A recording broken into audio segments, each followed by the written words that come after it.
నమస్తే అండి. నేను మీ సౌజన్య వీగన్ వంటలకి స్వాగతం.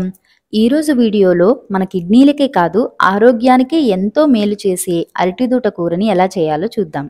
కొన్ని ప్రాంతాల్లో దీన్ని అరటి బొందె అని కూడా అంటారు. పేరు ఏదైనా దీనివల్ల కలిగే లాభాలు అన్నీ ఇన్ని కాదు. అవన్నీ చెప్తూ పోతే ఈ వీడియో ఇప్పటికి అవ్వదు. కాబట్టి ముందు దీన్ని ఎలా వండుకోవాలో చూసేద్దాం.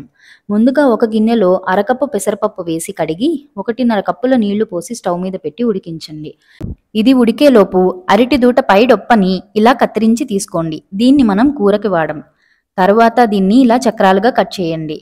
ఇలా కట్ చేసేటప్పుడు దాని నుంచి పీచు వస్తుంది. పీచుని ఇలా తిప్పుతూ తీసుకోండి. మొత్తం అరటి దూటంతా ఇలా పీచుని తీసుకుంటూ ముక్కలుగా కట్ చేసుకోండి. ఇలాగే మొత్తం అరటి దూటనంతా చిన్న ముక్కలుగా కట్ చేసి మజ్జిగ వేసిన నీటిలో వేసుకోండి. తర్వాత ఒక ఫోర్క్ సాయంతో గిన్నెలో ఇలా తిప్పుతూ ఉంటే ఇంకా ఏదైనా పీచు ఉంటే వచ్చేస్తుంది.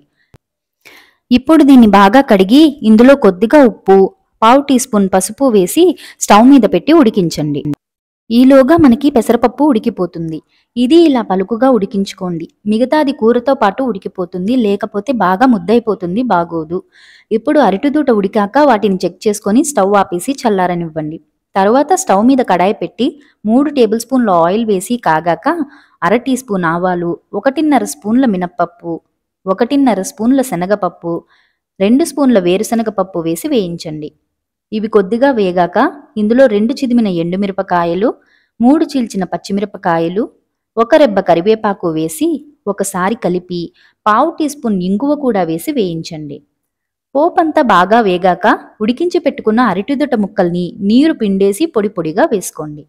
ఇలా మొత్తం ముక్కలన్నీ వేసుకున్నాక దీన్ని బాగా కలిపి ఉడికించి పెట్టుకున్న పెసరపప్పు వేయండి. తరువాత రుచికి సరిపడా ఉప్పు, పావు టీ స్పూన్ పసుపు వేసి మొత్తాన్ని బాగా కలపండి. ఇప్పుడు దీన్ని మూత పెట్టి ఒక 5 నిమిషాలు ఉడికించుకోండి. తరువాత చిన్న గోళీకాయ సైజ్ అంత చింతపండు నుంచి తీసిన గుజ్జుని పొయ్యండి. ఈ కూరకి చింతపండు పులుపు టేస్ట్ చాలా బాగుంటుంది. ఇష్టం లేని వాళ్ళు చివరిలో కొద్దిగా నిమ్మకాయ అయినా పిండుకోండి. ఇప్పుడు ఈ మిశ్రమాన్నంతా బాగా కలిపి మూత పెట్టి మరొక్క 5 నిమిషాలు ఉడికించుకోండి. తరువాత స్టవ్ ఆపేసి పావు కప్పు తురిమిన కొబ్బరి, పచ్చిదైనా ఎండుదైనా మీ దగ్గర ఏది ఉంటే అది వేసుకొని కొద్దిగా కొత్తిమీర జల్లి మూత పెట్టి ఆవిరికి ఉడకనివ్వండి. అంతే, ఎంతో రుచికరమైన అరటిదూట కూర రెడీ. ట్రై చేసి ఎలా ఉందో కింద కామెంట్ సెక్షన్లో చెప్పండి. ఈ వీడియో కనుక మీకు నచ్చితే తప్పకుండా లైక్ చేయండి, ఇంకా షేర్ చేయండి. అలాగే మర్చిపోకుండా వీగన్ వంటలు ఛానల్ని సబ్స్క్రైబ్ చేసుకొని నన్ను సపోర్ట్ చేయండి ప్లీజ్.